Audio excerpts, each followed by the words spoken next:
বেশি বাড়ি ক্ষতিগ্রস্ত হয়েছে। ঘর ছাড়া বহু মানুষ, স্থানীয় স্কুলে আশ্রয় নিয়েছেন ঘর ছাড়ারা।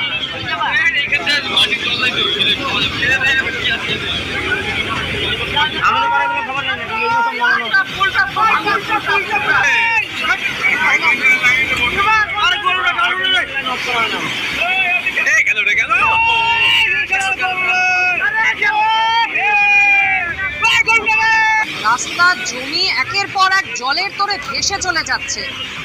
বাড়ির একতলা সম্পূর্ণভাবে জলমগ্ন। 150 থেকে 200টি পরিবার এক একটি গ্রামে সম্পূর্ণভাবে জলের তলায় যাদের জীবন। চারিদিকে জল, অথচ পানীয় জলের আকার।